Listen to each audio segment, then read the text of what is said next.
Capitalism on its own is never going to free us because we've been the capital. Because they recognize how respectability politics work, they have no problem with the fact that to play the respectability politics game means to entirely discard swaths of Black people. Black athletes in general have to kind of embody this buck existence where they become physical vessels through which white fantasies get to play out. If a white girl would have went like that to Caitlin Clark, we're not talking about it in the same way. It does just kind of seem like a lot of misplaced energy. I don't even understand the angle for real. There's a lot that happens with a lot of like Black women athletes is like this masculinization.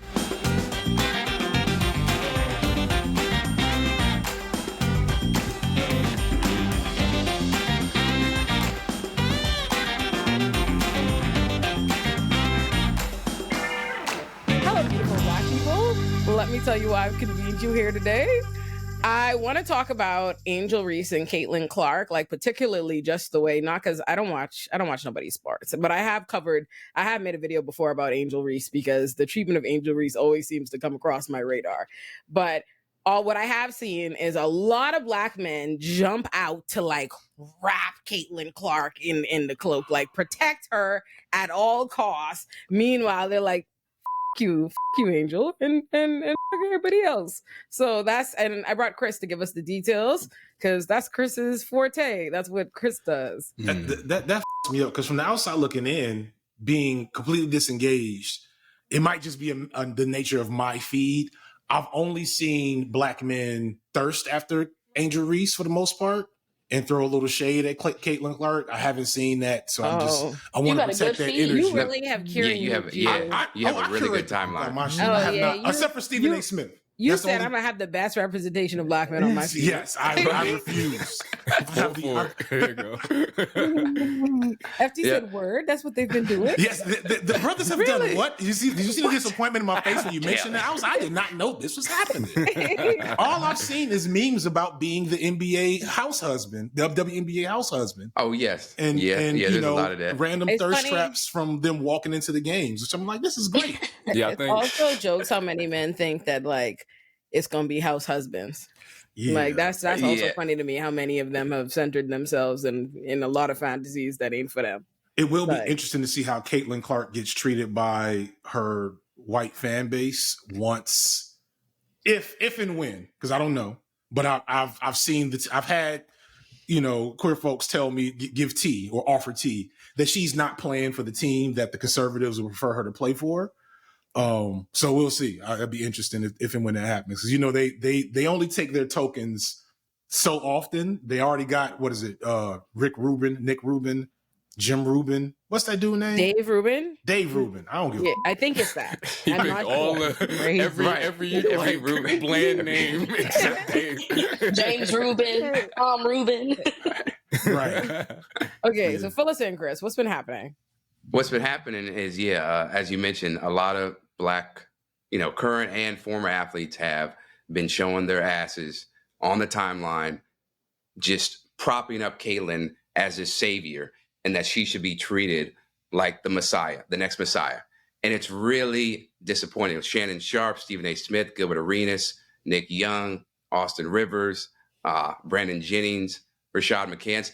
The list is so damn long that it gets really frustrating because while I'm glad, FD, that you've seen Black men, appreciating Angel Reese, there's also Black men who somehow or for some reason they have this desire to put her down and vilify her, namely Emmanuel Acho, who I have a lot of disdain for, right? I've tried to keep his name out of my mouth for several reasons because it just messes with my spirit, but they vilify her and they try to act as if Angel Reese wanted to become the villain, but the villain role was placed onto her by mainstream media.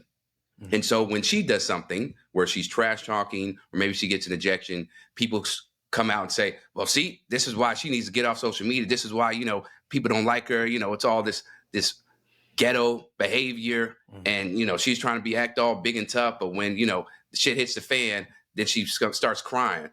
When the woman was hypersexualized during her career at LSU, right? The woman was being called out of her name so many times, I've lost count. for Caitlin, everything she does, she shits flowers, right? It's fairy tale ending. She can do no wrong. And so for people who have such a big platform like Stephen A. Shannon Sharp saying, look, Caitlin Clark is the reason why y'all got this, why y'all got charter flights, why you're getting raises and salaries eventually. So y'all need to be grateful. It irks my nerves to the furthest end because I'm a Black man and I know the privilege that I have as a male, right? But for some reason, these guys, they don't. And so that's part of what we've been seeing, on the timeline and just in mainstream media. And the other thing is, and then I'll shut up, Caitlin Clark is being used. David Dennis put this greatly from Handscape and ESPN. She's being used as an avatar for people to express their disdain for Black women. And she's also being used as an avatar and a face for the MAGA community. Yeah. And just this day, somebody asked her, great respected reporter Jim Trotter asked her, hey, how do you feel about your name being used, for culture wars? She's like, I can't control it. You know what I'm saying? It doesn't bother me that people weaponize my name to get their agendas off, which is in the name of white supremacy. Right. So it's a lot of bullshit that's going on in the WNBA right now. Quick question. Didn't she not win the championship this year either? She is not a champion. She's not. She's never won. Because Angel won last year. And that's for me, that's the first women's basketball moment I've paid attention to since I was in high school watching homegirls play. I had a couple of high level, I think our senior year, they won second in state. Shout out to the Thunderbirds and shit. But I hadn't paid attention since until I saw Angel Reese not put hands on it, but throw down and win a championship. That moment right there, that's the moment that sparks the entire emergence of women's basketball to get mainstream attention. I want to be clear, I'm not trying to undermine. Yeah, but sorry. To kind of prepare for this moment, it starts with them in college. If they kind of put them in a Larry versus Magic type of context. So it's wild as a person who's not paying a ton of attention to hear this reversal of the story where the one that's never actually won a championship, because they beat Angel this year in the Final Four, but then still lost, if I'm not mistaken. They beat them in the Elite Eight, and then they lost to the Gamecocks. And it's funny that you bring that up because that's actually one of the points of contention that they've been shitting on Angel with that I keep coming across. Angel, they basically, a lot of these Black men, these Black commentators that Chris has mentioned have been basically the narrative that they're crafting is that everybody, Caitlin Clark should be given essentially special treatment. She should be treated and talked about. They should be as soft on as possible, as kind on as possible and everything, because basically everybody in the league owes a debt to Caitlin Clark, because if it were not for Caitlin Clark, we wouldn't be talking about or thinking about women's basketball. Meanwhile, Angel Reese, what she puts forward is what I know to be reality. She was like, no, it's not just her.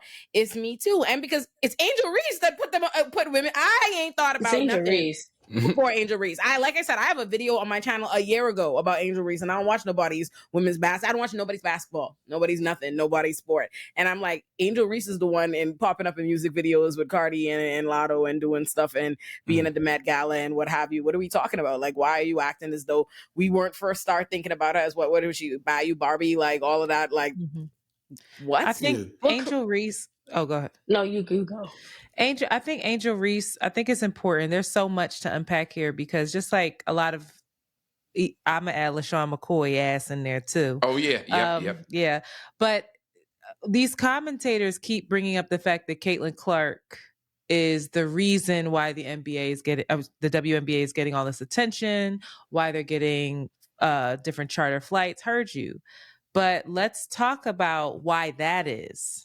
And we're not digging deeper into that. It's okay, and even Dawn Staley, when Dawn Staley beat Caitlin Clark last year and went undefeated with her Gamecocks, she shouted Caitlin Clark out for the fact that Caitlin's game has brought a lot of new eyes, because what I'm not going to do is diminish her game. She could play. In college, she was hooping. Okay, she's still hooping now, but she's got to learn that shit is different. You've reached a new level in which you have to be more physical and they're going to guard you different. And she's learning that the hard way. She's still competing at a high level even now. But with that said, you know, two things can be true. Yes, you can bring eyes to the game, but also Angel Reese, a Black woman doing this in your face, caused a narrative. Even And though what you did it to first. understand in sports, it's so much about the narrative as well. Sell me a storyline. And so that storyline is what caught on and what made people really, really interested. The people who don't watch women's sports, who don't watch basketball, were like, oh, what's going on? And the underlying thing there is that it was about race.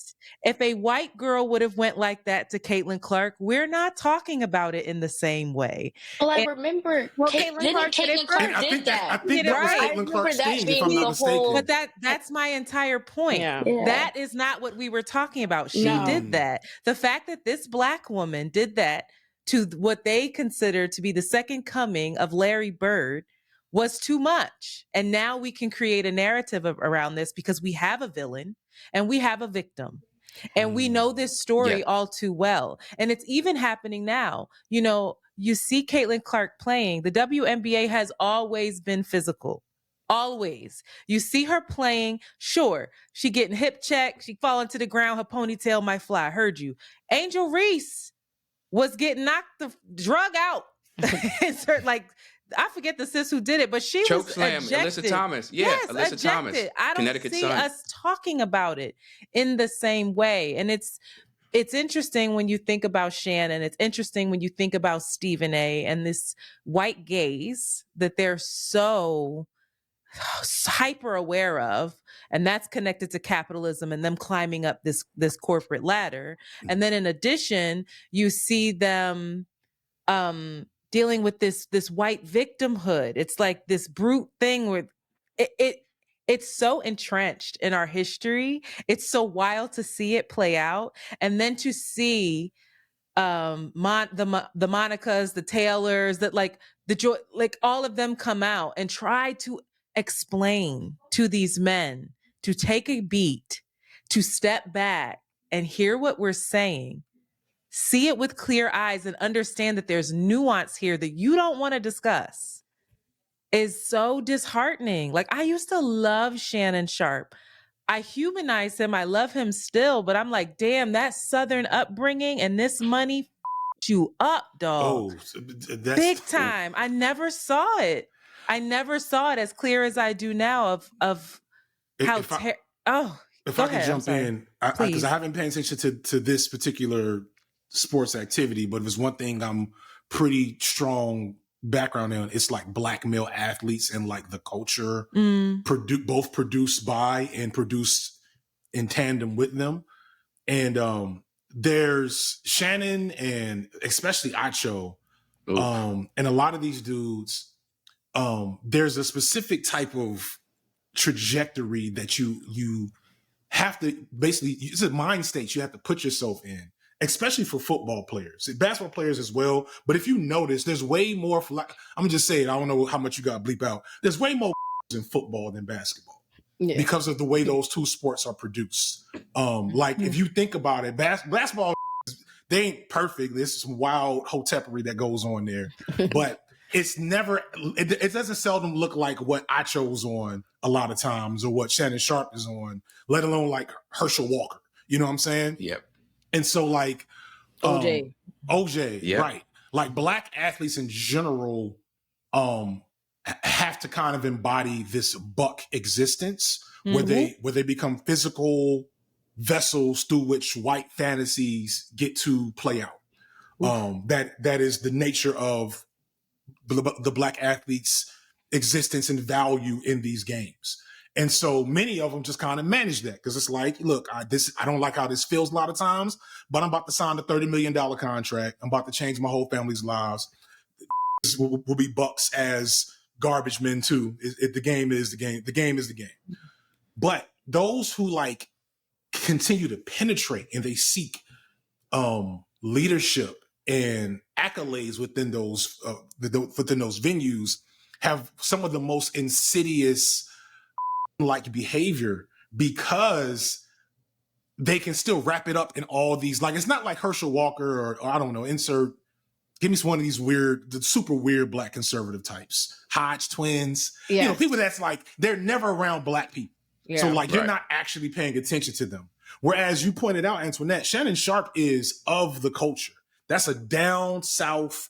He's Uncle Shannon. It's Uncle Shannon. He's still Uncle Shannon. He's also Uncle Tom too. But I also know, I know some Uncle Shannons. A lot of black folks got an Uncle Shannon, an old Negro that got their money, went and found a white wife to prove their value to society, and ain't said a nice thing about a black woman since their mother died in the 80s. Like, well, I don't know. If he does. He has. I have heard him talk about Angel Reese in a positive way. I have. Yes. But there's something to be said about when you said he went and got his money. He went and got his money, and he knows how he had to operate in order to get it. Mm-hmm. And so his pathway to liberation and freedom is deeply connected to white gaze. It's deeply connected to doing right by white folks, and it's deeply connected to capitalism, and that is not how we are going to get free.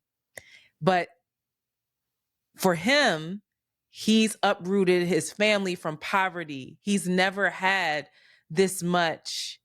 I mean, his cachet right now, he got 1 million and 1 billion shows right now, right? And this is on the heels of him being with Skip, who we all know there were some issues there, and it played out, right, for us to see. And then he takes this risk to go and do it on his own. But at the same time, he still has to be mindful, and he still has to operate in a way that doesn't upset massa. And the deepest part for me is that I don't think he's aware.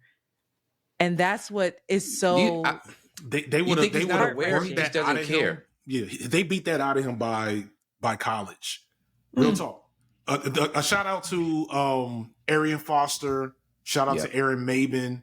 These are two brothers that both played in the NFL at high levels that helped me like develop this analysis. And they talk about having to, embody that white gaze, of that affinity for the white gaze, and like take so much shit. And that the people that don't take that shit never make it. They become attitude problems and non-team players and stuff like that. Like when you hear about, I don't know, DeAndre Hopkins some years ago getting in trouble, and all these other players, even a Kyrie Irving, although Kyrie's a weirdo on a lot of levels. Yeah.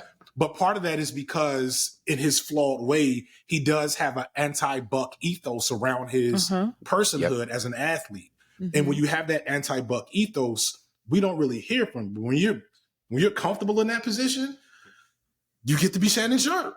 And that's what I chose trying to do himself. I chose trying to intellectualize it, but yeah, I'm sorry. I cut off Chris. Go ahead, man. No. The other thing is like capitalism on its own is never going to free us, right? Mm-hmm. Because we've been the capital for so long. Ooh. And I hate, the fact that Shannon Sharp did what he did on First Take the other day, by just denigrating and insulting Andrea Carter and Janae Agumuke, two WNBA analysts who are really good at their jobs.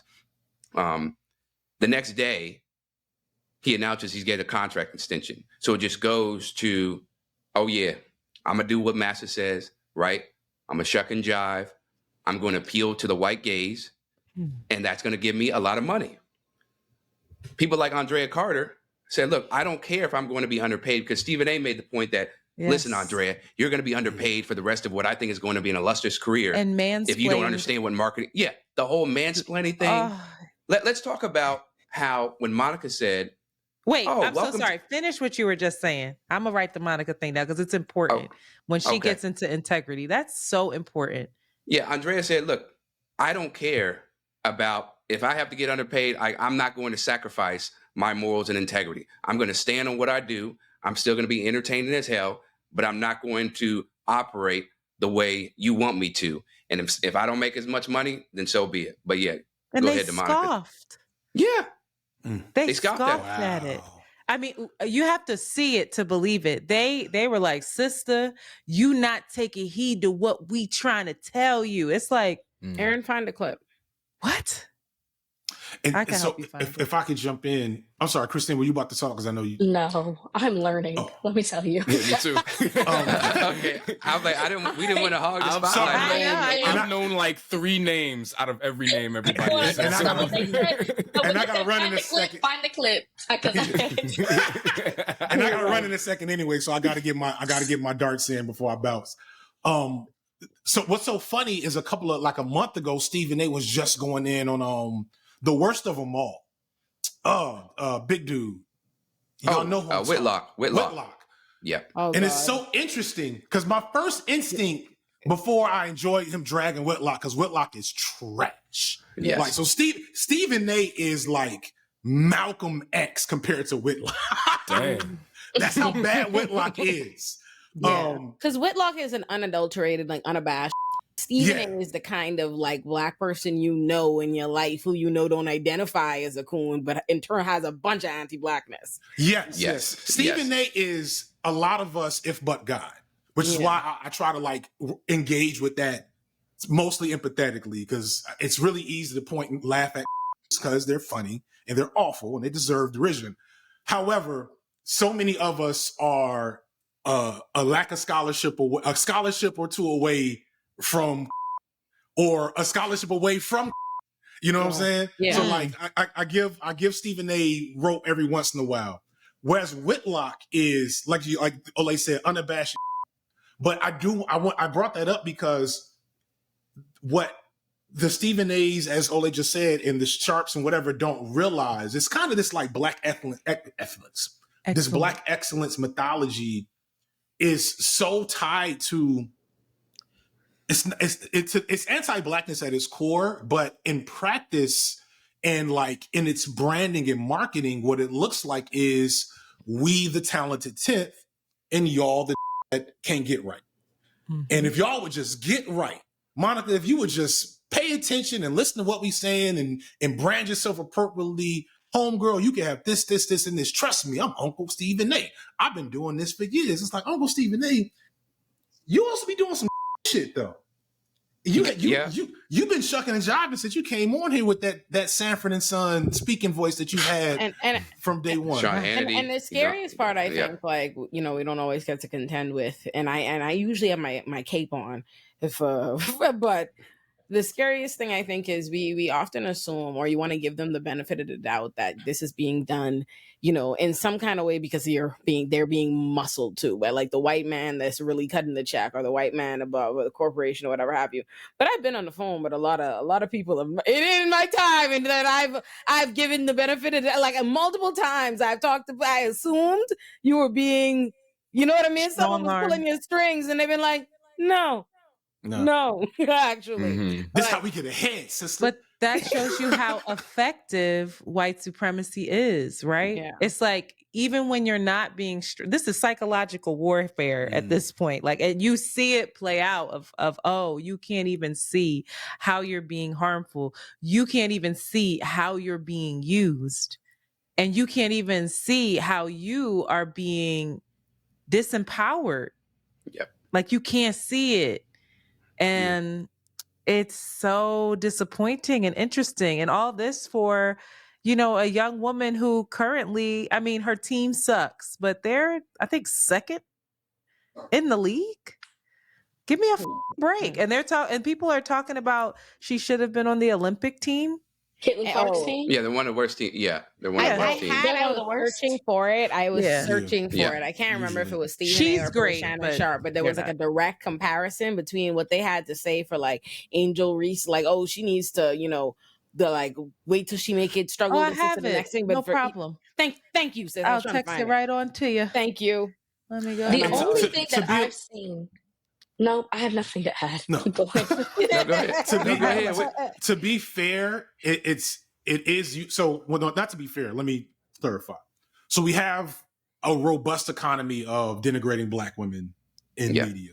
Like that is a economy of its own, a genre of entertainment of its own. So I want to be clear on that, and that it's just for one of the first times, but not for the first time entering into the sports world, because we also have Serena Williams, similar song and dance. But I did want to point out that the way white supremacy is only interested in gender when it's most useful. And so, like, we saw similar shit with black men, with Lamar Jackson last year, as he went on to his MVP season, and one of these motherfuckers, he wasn't quarterbacky enough. And I think whistle. You're right. And I feel like Shannon was one of his main critics. Over and over again. Yes. He goes back and forth. So, it's just, and it's because, and I want to be clear, just not probably gonna run after this. You don't hear that about Mahomes. You hear a little bit about Dak, but Dak isn't very good. It's no shade to all the shade to Cowboys fans. Thank you. Damn. And there's certain type of black athletes will get the benefit of the doubt because they will shuck and jive. They will dance. And then Lamar is a perfect example. Although something about Lamar don't smell right to me. I'm just putting that out there now. I've always not liked his energy. He just reminds me of some of my cousins. I'm like, ugh. Oh Lord. You, but I feel like you said some shit. It's coming. We'll But beyond that, he's also not a dancer. He's not going to dance for y'all. And so they always have attacked him in unfair ways because he doesn't dance. And so that is the economy as a whole, of just how these white supremacist structures will utilize the corporal material of these black bodies to play this sport, to scream and clap for, but never to hear from unless they're hearing the company line. You have to hear this before you leave, FD. So thank you for finding it for me, Antoinette, because I was searching. So Shannon Sharp, this is what he had to say on Sha'Carri Richardson not making the Olympic team. He said, quote, "She should have competed. She didn't qualify to compete. Stop the bull jive antics. Train hard. Sports aren't sympathetic. You do or you don't." Then on Caitlin Clark not making the Olympic team, he goes, "Name a more popular woman basketball player right now than Caitlin Clark."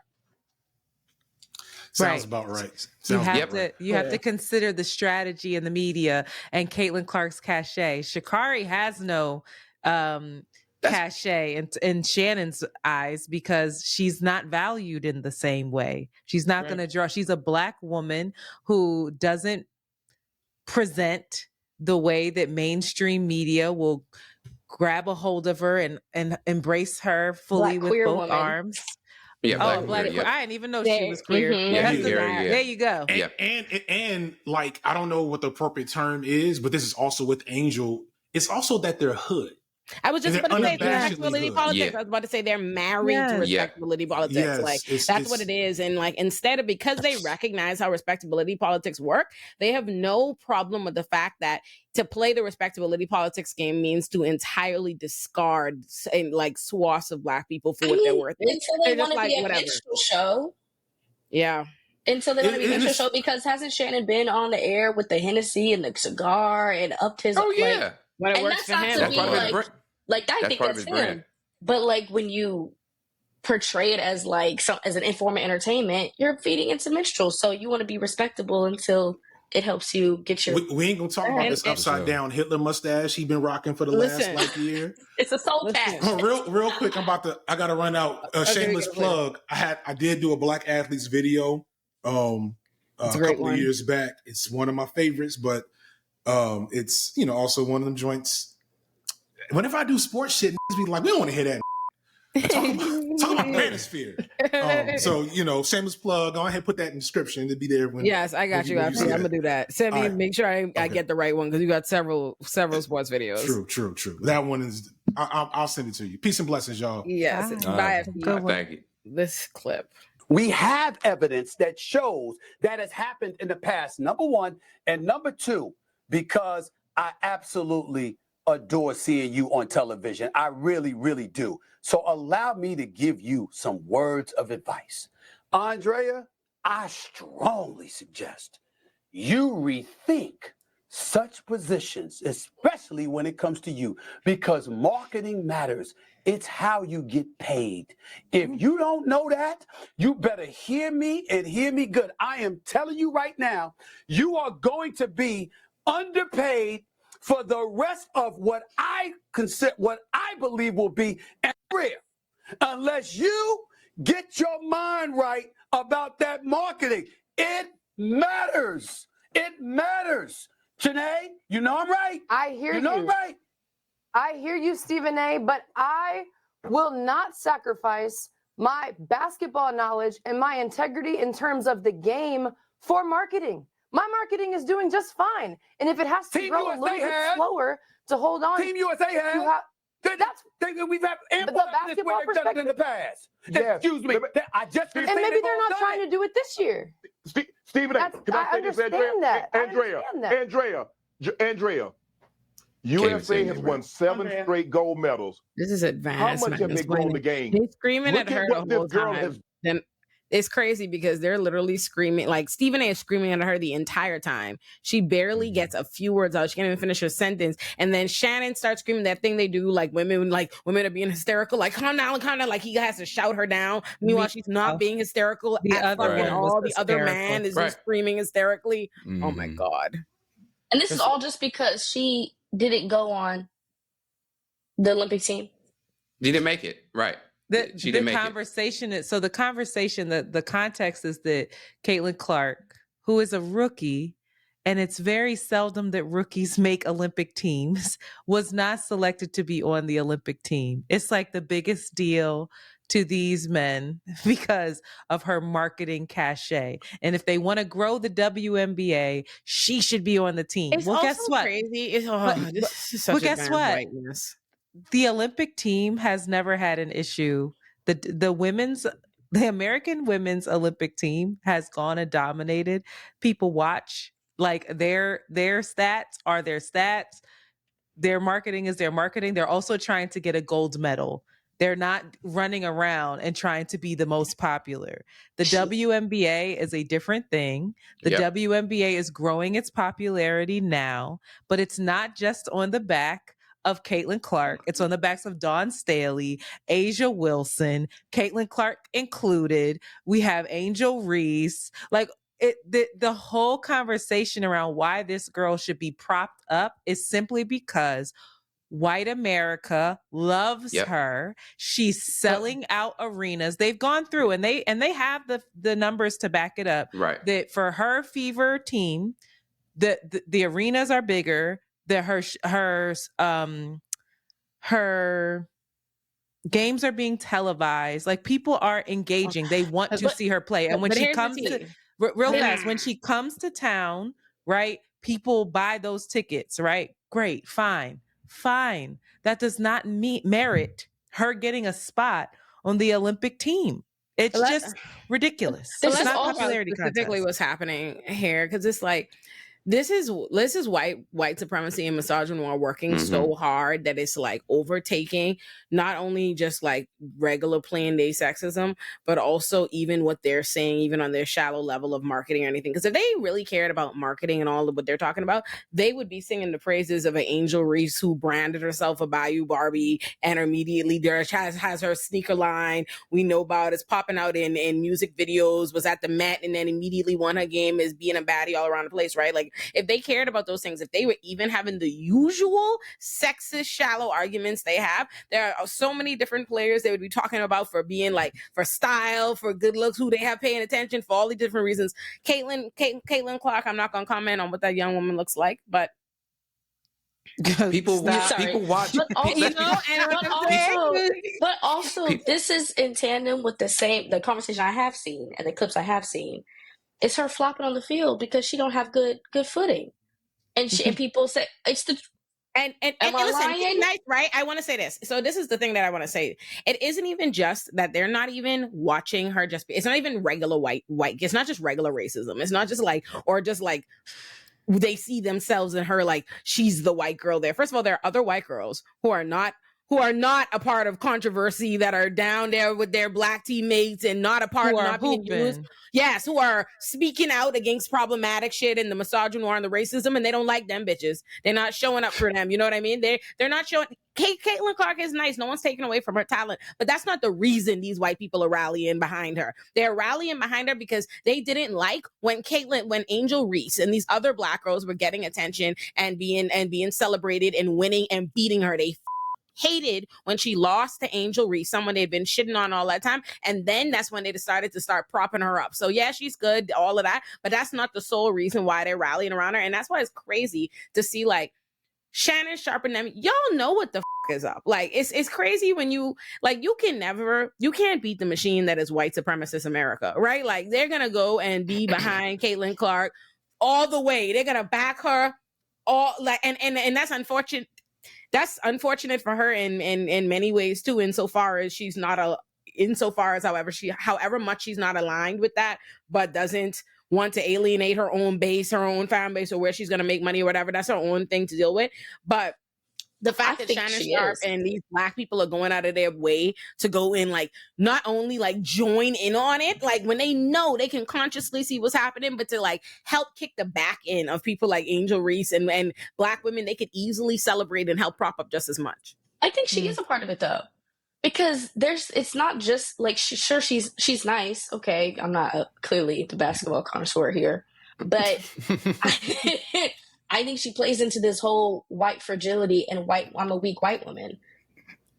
Yes, I think she plays into that 100% because that's what I've been seeing. The clip. The one thing I can add is I've been seeing the clips of like her flopping on the court and like little bumps that are just like she's acting like she's being attacked and people talk about her being attacked and well, that's the game plan too. You want the call. Oh, I know you want the call. You want the foul. But she's being. I've watched enough basketball. And I'm like, you're doing too much. You're doing way too much. LeBron does that. If we really LeBron does that, I know, and I hate it. And we talk about him for that too. She offers a very specific. I think for women's sports in general, there's a lot that happens with a lot of like Black women athletes for sure. Is like this masculinization down to people talking about them looking and transphobia down to them talking about they look like men and they're not like real women, and that just happens in sports in general. This masculinization to have like Caitlin Clark, who can be a good female athlete and lean into this I'm a weak white woman fragility, is like you're hitting two birds with one stone, and that is the angle that I personally think she's leaning into that. I don't know. I've seen. No, she is. Because I'm glad you brought that up, because not only does she do it on the floor where she, is looking for the ref to bail her out, right? And that's not, exclusive to her, but it's also what she says in the press conferences where she says, yeah, I feel like I'm getting hammered. People get away with things that other people wouldn't get away with. Honey, what did you think was going to happen when you walked into the WNBA? You're going to get physically beaten up, right? And within the rules, right? And for you to have that mindset that, oh, yeah, people are essentially have it out for me and I'm a victim. When Angel Reese says, look, she gets chokeslammed by Alyssa Thomas, who gets ejected. You know what her response was in the press conference? Look, I'm glad she didn't take it easy on me. They're not supposed to take it easy just because I'm a rookie. They're doing it to everybody. And I'm glad she did that because I got back up and I showed the fight. Those two responses really indicate how Caitlin loves the narrative that, she's this white, fragile woman that people need to coddle, compared to Angel said, I'm a dog. You can lay into me, but I'm getting back up 10 toes down. And you ain't stopping me. Like, I'm here. I know what I signed up for. Those responses are sorry. Go on, Antoinette. Those responses are indicative. I want to go back to what Shannon said about Sha'Carri. It's indicative of the treatment, right? If you are coddled your whole life, and I'm not saying Caitlin Clark has been, I'm just using this as an example, and you're not taught, you're going to get knocked down. You got to get up. Life is hard. If you're taught, no, life is amazing. Everything here in this country is for you. And that's been reiterated in every way, whether it's on the court, whether it's you getting pulled over by the police, whatever it is, you get the benefit of the doubt. And you also get a certain amount of privilege. If you are Sha'Carri or Angel or any of us on this call, we were reared to know you got to get the up. Shit ain't fair. What's wrong with you? Toughen up. And so there's less There's less coddling. There's less care. And I'm not saying that I don't believe that we should, there's a delicate balance there. I don't believe that Black and brown people should be fed that narrative that, oh, shit is just going to be hard, so you got to deal with it. I would have loved to see Angel Reese say, that was completely inappropriate. But guess what? I finished the game. Here I am, still standing. I know how to move forward, but no, Angel, you shouldn't expect that. You shouldn't expect that from her. You shouldn't expect that from the police. Like, it's bigger than the game. Are we seeing how like the two worlds, Caitlin and Angel are in two completely different realities. Completely different. Angel was crying last year. I mean, not last year. You think it's last year because they don't get any time in between the season. But she's crying at the end of her college career because she's talking about her unfair treatment. She's talking about the death threats that she receives. And we have, Acho being one of them, these Black men with these platforms go on and say, well, you shouldn't have been the villain. You chose that. Yeah. It's two different worlds. Go ahead, Olay. I'm sorry.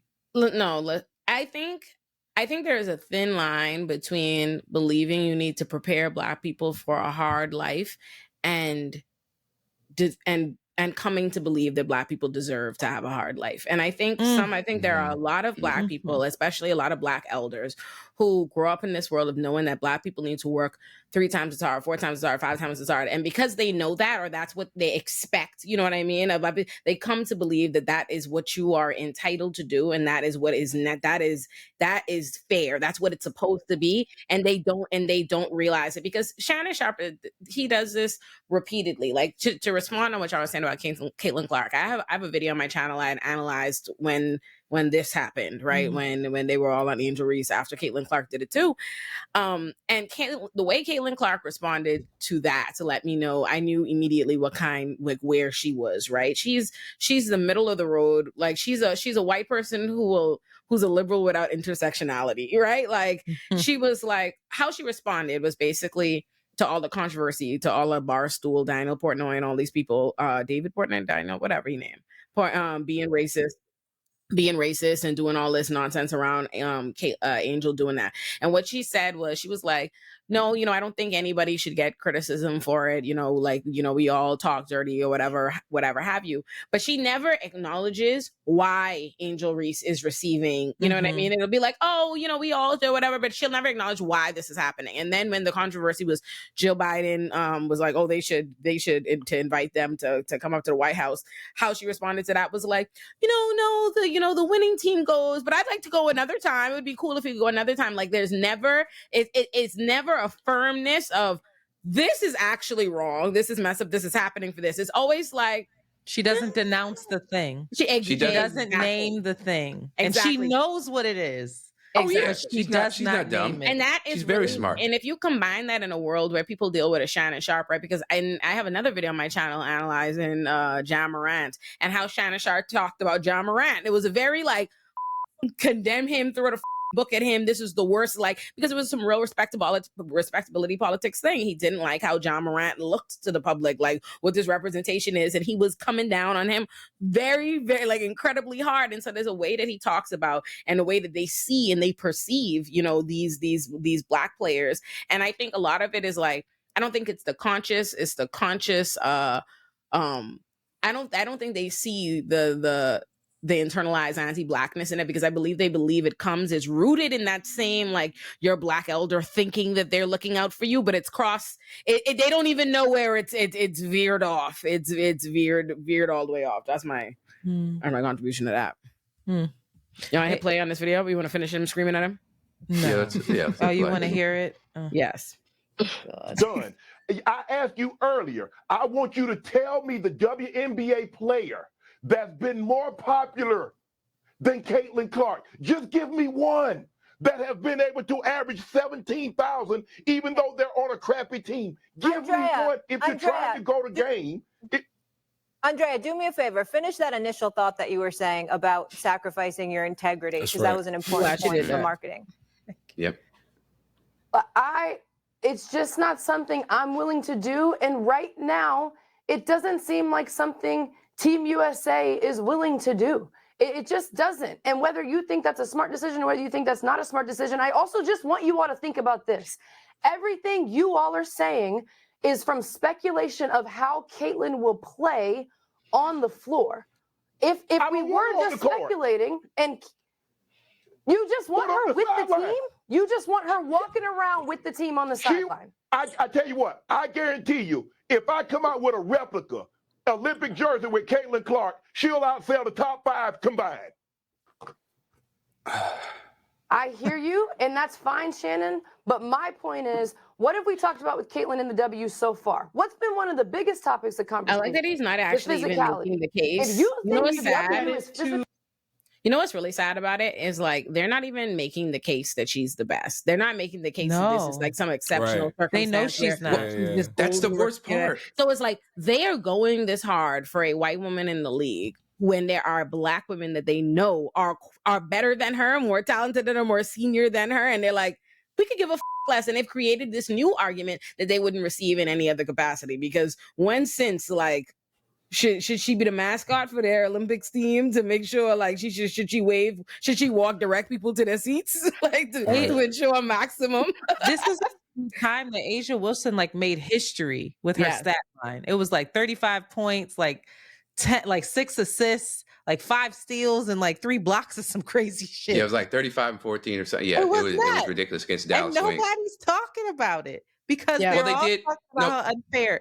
They weren't talking about it like this. No. They talked about it for 1 minute. They were what A'ja Wilson did was put in a quick take segment. A vacuum. Where they do takes for 1 minute and then they move on to something else. So yeah, they could easily help grow the game if they wanted to by shining a spotlight on players like A'ja Wilson or Kalia Copper making her first, Olympic team, Kelsey Plum, but they choose not to.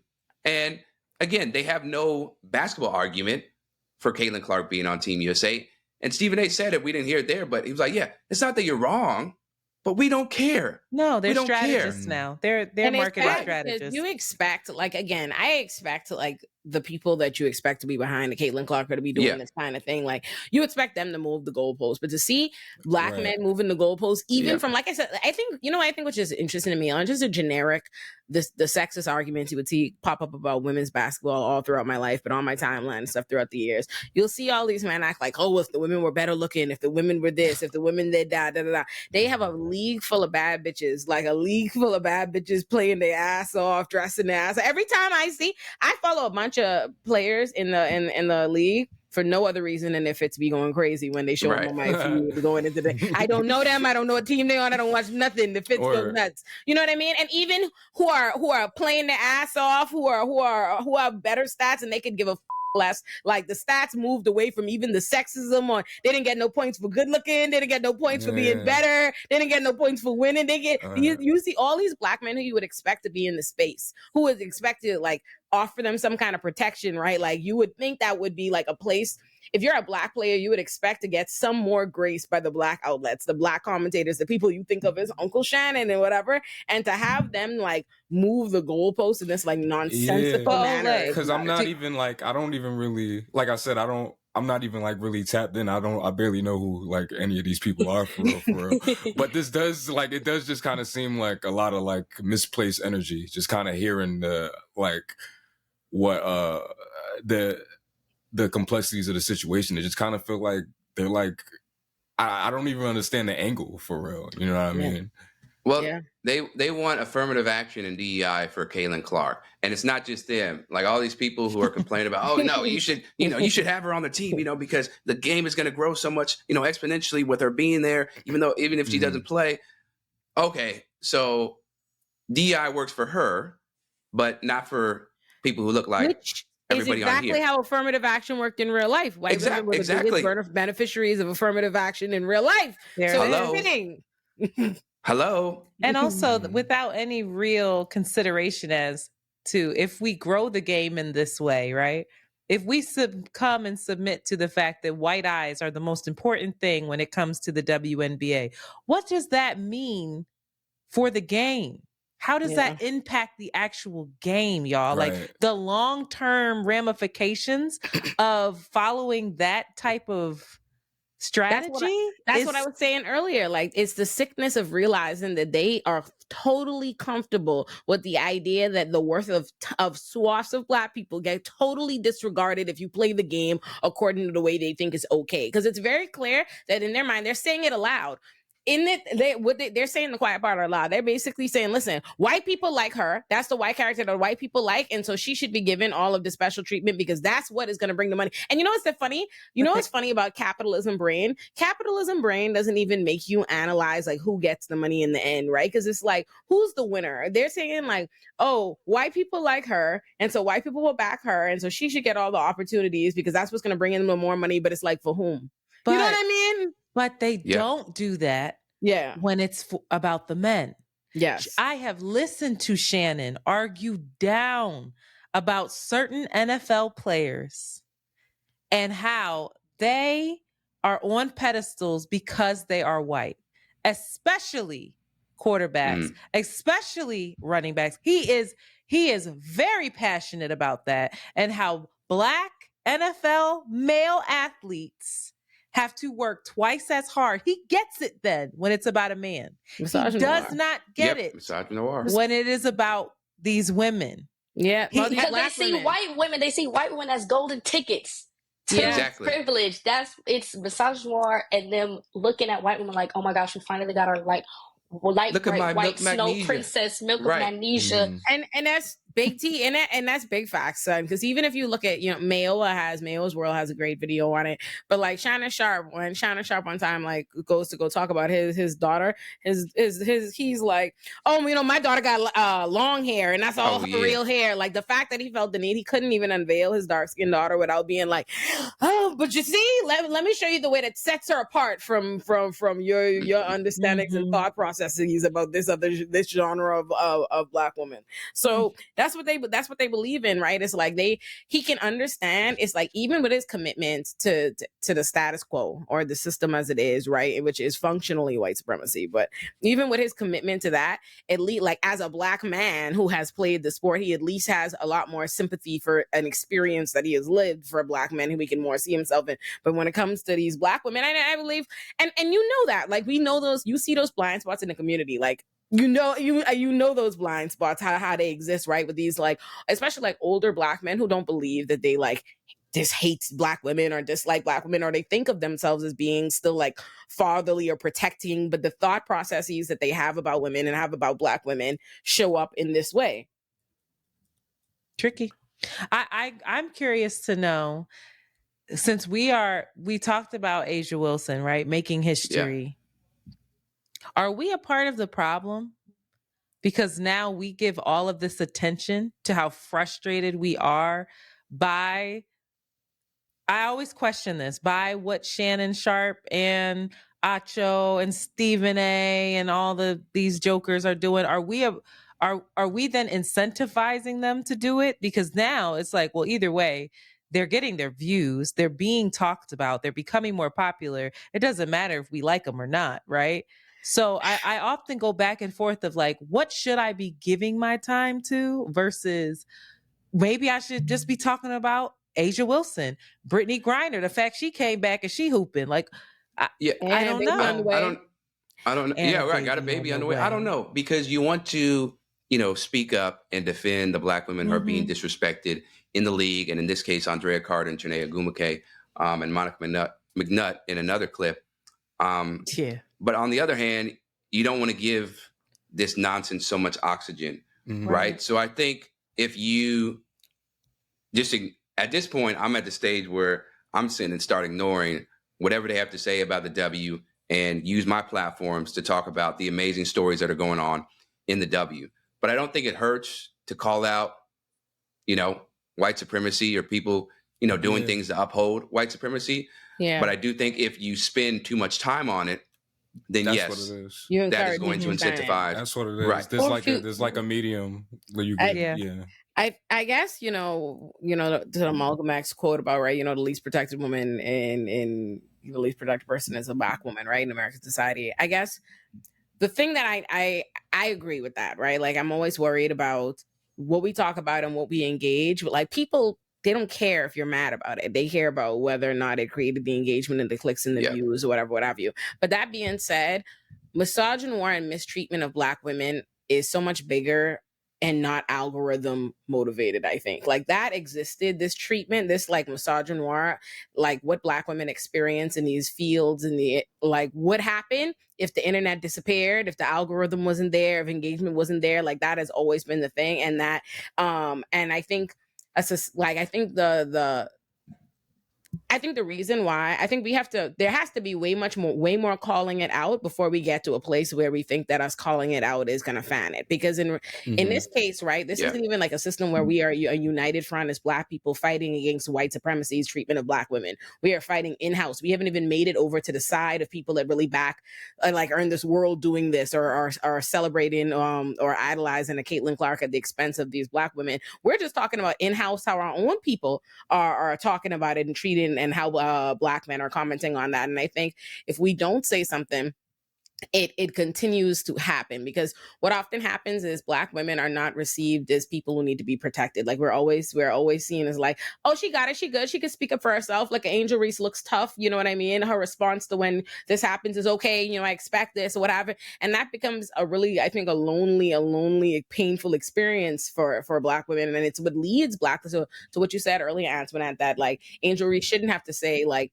oh, this is totally fine, I expect this, whatever, this is the game. She should be able to say that's unacceptable, but I rolled with it. But she can't in a world, in a climate where Black, no one comes out to support you when you admit, like, when you say, oh, I did need help, or that wasn't right, or I was treated unfairly, or I need that. So I feel like we have to lend voice to that, especially as Black women, right? Because like, who gonna defend us and speak up for like that particular experience and call out that misogynoir with that nuance if we don't, right? Mm-hmm. And I think if you embed it the way that you did it within the conversation, it works really well. Like, I didn't know Asia Wilson, right? Yeah. That's her name. Like, I didn't know that until you said it, but it was because in this conversation it got weaved in as we're talking about like Black women not being protected and having this white woman on a pedestal, but this is the people that we should be discussing. So I feel like I see what you mean, that a lot of people, if we're talking about marketability, like Shannon, they hop to the shit that's the most popular or what's trendy. You know, what's going to get the clicks. I feel like there's a way to talk about that stuff and be like, you're going to click on it because I am addressing it, but I'm also going to bring in something that I find that is important.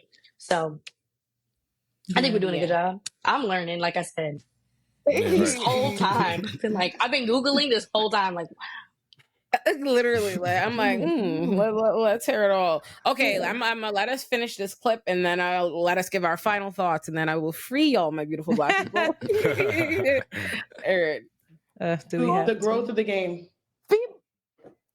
FIBA rules are way more physical than the W. Way more physical than the W. So you want to see Caitlin with zero chemistry with anyone on the team, zero connection to the coach at all. You want to see her potentially get a few minutes here and there, potentially have a hard time with the physicality, and potentially not be able to connect to her teammates, not to a fault of her own, but because she simply hasn't had time with them. You would rather see that than wait 4 more years for Caitlin to have experience, for her jersey to sell out, and for her to have an impact role on the team. You would rather want immediate results right now. And to make her Olympic debut potentially in Los Angeles. Look, as someone who has played for USA Basketball and understood the nature in which these cuts are made, what Andrea is speaking to is correct. Familiarity is a big thing. My sister did not make the roster despite being MVP, I believe, in the qualifying tournament right before the Olympics happened. That's how difficult it is to make the roster one. Yes, there is an obligation that we believe, especially given the moment that we're in right now with women's basketball, that we all want to see the game grow. But when it comes to the Olympics, the Olympics already are marketed itself. The Olympics are the pinnacle of international competition. Everyone's number one goal there is to win. And while you think that because of where we are in women's basketball, that is what the same thing that should be determined at the Olympics, that's not necessarily the case when it comes to the committee selecting their decisions. So overall, I think, yes, Caitlin, it would have been great to see her there, even if it was in a marginal position. I think the USA committee calculated that let's give her time to grow with this next generation before we roll her out there, because we know that the stakes are going to be higher than any other player in the history. I think it's funny, like, just the, like, you're not obligated by having been on in the league. You're not obligated to be on the Olympic team, but the way it's spoken about is though she is like, there's a spot with her name on it and someone wronged her by like, someone's not giving her access to her trust at the time she wanted it. You know what I mean? Right, Like, that's how they're talking about it. Like, oh, as though it's a foregone conclusion that this will be hers. And like, the discussion is just about whether or not she should be given it. It's like, and I hate the fact that because the way that it's been, the way the men are framing it and the way they're so like ravenous on the topic, that she, as to even make the case to them why it happened, she feels obligated to concede that, like, of course she deserves a spot. At some point she's gonna get a spot, because if she even dare remind them that Caitlin is not like entitled to a goddamn spot in the Olympic team, they would lose their minds over there. It's also a team. So to be very clear, what are there, 12 spots total? Yeah, 12. Yeah. It's a team. I saw people saying, well, they could have left Brittany Griner off. That's a center. Caitlin is a guard. What are we even talking about? Like, y'all don't and even only have know. one true center. Yeah. Right. It's like, what are y'all talking about? And she's not better than any of the guards on this team. So it's just like, all right, y'all got it. Go ahead and cook. Y'all got it. Y'all know final thoughts. Go ahead, Olay. Look, yeah. At this point, I don't even expect Shannon, Stephen A, and Acho, guys like that to be better. But I'm going to invest my energy in people, who do talk about the game and the outside conversations in a responsible and insightful way, because race will always be a factor, right? In this case, sexism, misogynoir is going to be a factor until people unravel and unpack all the internalized hate they have for Black women. And that's just that, because I can't. It gets so exhausting talking about Caitlin specifically, because she's such a lightning rod for culture wars and people who are disingenuous about growing the game. Brittany Griner was detained in Russia for several months, and now she's going back to the Olympics. That is an incredible story. Talk about that. I was literally about to bring that up. That's what Shannon could be talking about. Talk about that. And Diana that also somehow doesn't get like considered in the relevant, like when they talk about the discussion on who made like the WNBA relevant in public discourse and like that irrelevant seemingly, I guess. They were all talking about it nonstop. Like the president had to comment on it and shit. Word. But like I guess that's irrelevant. It was lit, man. Before this, that's what really put WNBA on the like radar, I think, on an international standpoint. Man, especially in terms of pay. Yeah, right. Like, dang, especially in terms of pay, that's a good art. Yes, Chris. Because that's the reason why, and it also goes to show you that in international countries, they are respected so much more, right? That's why WNBA players use the offseason to play in China, to play in Russia, in Turkey, because they get treated like legends and paid, as they should be. And paid, exactly. So yeah. Chris. So who should we, before we get out there, tell us who we should listen to then? Who are good people we could listen to for sports that aren't being this? Well, the Paul George podcast. I forgot the name of it, but he has a podcast where he brings on different WNBA athletes, and he actually listens and respects them as individuals and hears them out. So that's a good one. Then you have the 3-on-3 podcast, which I'm a part of with my co-host Tarika Foster Brasby and Sharina Cole. That's really good. The Knuckleheads podcast with Quentin Richardson and Darius Miles. They also have a bunch of WNBA current and former players on, and they actually watch the games and talk about things that are not related to, the latest controversy. I'm trying to think who else on the top of my head. Taylor Rooks is good. Although I think she's going to be doing more because the way she's platformed, her voice hasn't been used for the women's game. She has as that much as pod she'd with like. Joy Taylor too. The podcast with Joy Taylor is really good. And Monica McNutt. Well. Antoinette, when did you have time to learn? Antoinette, how do you have a side knowledge? My parents met on the court. No, so basketball is in my basketball like a healthy love in basketball. That's so cute. That's amazing. That's how they fell in love. Oh, that's actually so cute. You said a healthy love in basketball, but that's not what I thought. I thought Just Right. I love Just Right. Oh, that was because love in basketball I ain't gave healthy. Antoinette. Like immediately, Antoinette became Common and Queen Latifah's baby. And I'll support Common, so I'll go with the love. I don't know why. I just can't. I'm like, you don't like Common? I ain't right. Sorry, something ain't right. I'm trusted. Because why? Because the whole chronic monogamy, the chronic relationship. Something that I don't trust. I seen him move, and I'm like, no. That is hilarious. Maybe you just got to listen to B again. Maybe just put B on after I might have to go back. I was just gonna say, I think my final thought and something that I wrote down while we were talking was like, growth is great, but at what cost? And so I want to see the WNBA grow, but I'm also like, I want to see it grow in a healthy way, in a way that is representative of that league and not where it's too costly.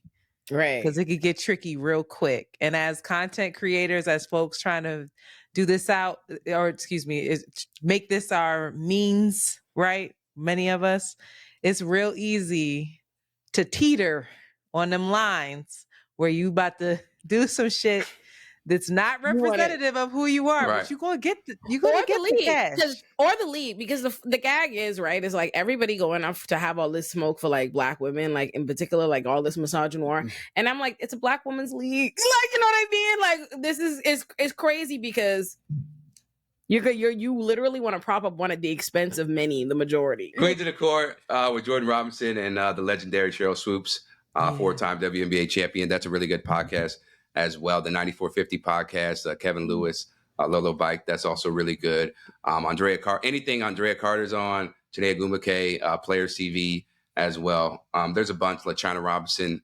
I don't know if they still have it, but Around the Rim was really good. It's a podcast. So those are just a few. And my final thought would be, look, for the people who are just hopping on the train of women's basketball, shut up and listen, right? And then for the networks that have these openings to give people the platform, make sure the individuals who have been in the trenches from day one are the ones getting these opportunities to shine and opportunities to get paid the way they should, because a lot of people out here are not getting paid who do the grind day in and day out. So you have to see Stephen A., Shannon Sharp, and all these people getting paid millions of dollars, and they don't give it. They have never cared about the league until, as Antoinette put it, the Great White Hope arrived. The Great White. Now I got to name this episode The Great White Hope. That's pretty good, though. That's good. I'm fired. I didn't even know it was The Great White Hope. That's hilarious. Okay.